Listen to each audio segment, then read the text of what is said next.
La Lune, première partie. La Lune emplit depuis des millénaires le ciel nocturne de la Terre de mystère et de beauté. Elle a inspiré aussi bien les meutes de loups que les poètes et les peintres. À travers les âges, chacun s'est interrogé sur sa nature et sur la distance qui nous en sépare. Elle a toujours été associée à la magie, à l'ésotérisme et au métaphysique. Sa lumière spectrale a inspiré à la fois la peur, à cause des ombres qu'elle projette, et un profond apaisement par son effet calme et réconfortant. Mais qu'est-ce que la Lune ? Voici les informations officielles données par la Fédération galactique des planètes unies. Elles diffèrent radicalement de celles officiellement enseignées sur Terre. Cette différence est si grande qu'elle provoque une incrédulité immédiate chez la majorité de la population terrestre, car la version terrestre paraît beaucoup plus simple et logique si l'on ne considère que la science officielle. Cette divergence crée une rupture nette entre deux mondes, où ce qui est un fait pour l'un devient totalement incompatible pour l'autre, tant il existe peu de points communs. Une grande part de connaissances préalables est nécessaire pour comprendre chaque point de vue. Il est difficile pour les peuples stellaires de comprendre comment et pourquoi les humains perçoivent et expliquent la Lune de la façon dont ils le font. Et il est encore plus difficile pour les terriens de saisir comment les peuples stellaires la voient et la vivent, car leurs informations sont bien plus limitées et contrôlées.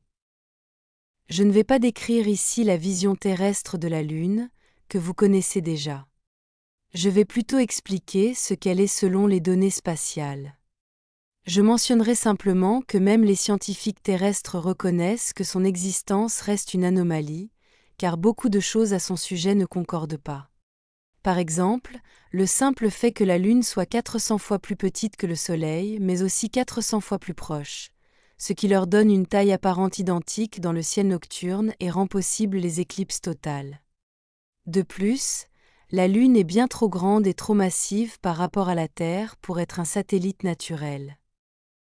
Passons maintenant aux informations stellaires. De nombreuses races stellaires hautement avancées utilisent d'immenses vaisseaux spatiaux, de taille planétaire, qui sont en réalité des planètes artificielles.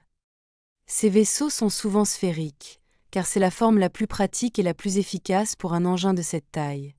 Dans l'espace, il n'existe ni haut ni bas, et le vaisseau flotte simplement là où il se trouve. Cette forme est donc la plus adaptée à sa fonction. Ces vaisseaux géants sont équipés de moteurs et peuvent voyager de manière autonome, sans orbiter en permanence autour d'un système stellaire. Ce sont des vaisseaux mères, non des planètes. Ils se déplacent lentement comparés aux petits vaisseaux, mais ils possèdent une pleine capacité interstellaire. Toutefois, en raison de leur lenteur relative, de nombreuses civilisations préfèrent utiliser des portails solaires naturels ou des systèmes de transit interstellaire. Les plus petits vaisseaux, comme les chasseurs, peuvent parcourir la même distance en quelques minutes seulement. La Lune est l'épave massive de l'un de ces vaisseaux de taille planétaire. Elle est ce qui reste d'un ancien vaisseau biosphère, autrefois foyer de millions d'Andromédiens, mais dévasté il y a environ 12 500 ans lors de ce que l'on appelle aujourd'hui les guerres de Tiamat. Je ne peux pas détailler ici ces guerres car je m'éloignerai du sujet, mais j'en parlerai dans une autre vidéo. En résumé, les guerres de Tiamat furent un affrontement entre deux factions rivales, dont l'une appartenait à la Fédération galactique. Durant ces batailles, des armes d'une puissance extrême furent utilisées, y compris des armes à énergie ionisante que la Fédération décrit comme nucléaires. Tiamat était une grande planète aquatique, environ 80% de la taille de Neptune, qui orbitait entre Mars et Jupiter, à l'endroit où se trouve aujourd'hui la ceinture d'astéroïdes. Celle-ci est en réalité constituée des débris de Tiamat, de la glace sale, des roches, de la poussière et des fragments. Tiamat signifie « la planète des eaux », et elle était connue des Sumériens, qui parlaient de 10 planètes. Les textes babyloniens de l'Enuma Elish la mentionnent également.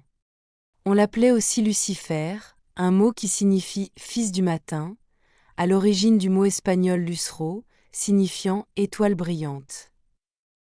Comme c'était une planète d'eau, elle brillait dans le ciel comme un second soleil plus pâle, reflétant la lumière. C'est de là qu'est née l'idée que le soleil serait un système binaire, ce qu'il n'est pas. Tiamat remplissait pour la Terre le même rôle que la Lune aujourd'hui, car il n'y avait pas encore de Lune. Le mot « catastrophe » signifie littéralement « mort d'une étoile » et trouve son origine dans la destruction de Tiamat. Les armes de destruction massive employées déstabilisèrent la planète, qui se mit à vaciller jusqu'à se désintégrer. Mars fut également ravagé, forçant ses habitants à se réfugier sous terre.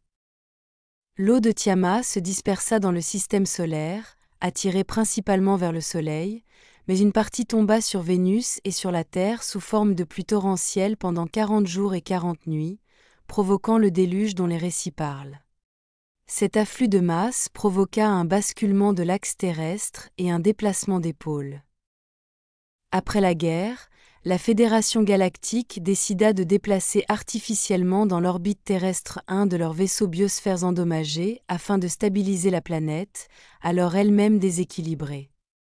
Ce vaisseau est ce que nous appelons aujourd'hui la Lune.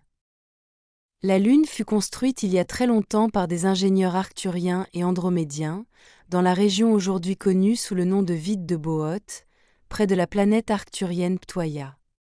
Les données sur sa date exacte de création sont incomplètes, car le temps n'est pas constant et varie selon le lieu d'observation. Elle entra dans ce système solaire juste avant la bataille de Tiamat et fut utilisée comme base d'opération avancée par la Fédération. Elle subit de violentes attaques ennemies, provoquant d'énormes dégâts et la mort de millions d'êtres. Elle était irréparable. La Lune fut ensuite remorquée jusqu'à l'orbite terrestre et placée là artificiellement pour servir de contrepoids à la planète. Sa surface paraît dépourvue de détails car il s'agit essentiellement d'une sphère métallique, comparable à l'étoile de la mort de Star Wars, mais sans le grand disque visible sur le côté.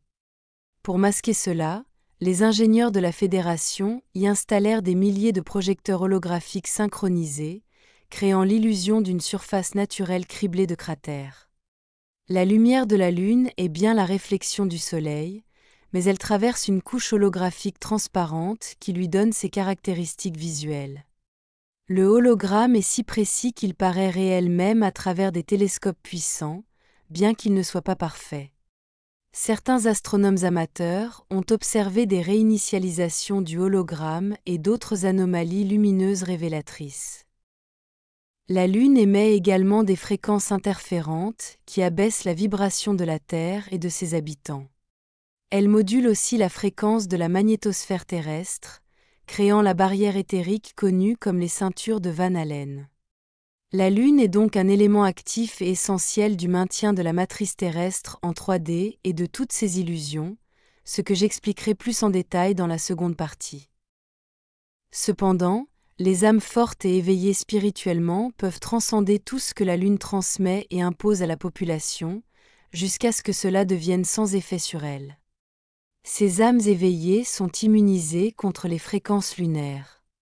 Elles les dépassent et choisissent simplement de contempler sa beauté dans le ciel nocturne.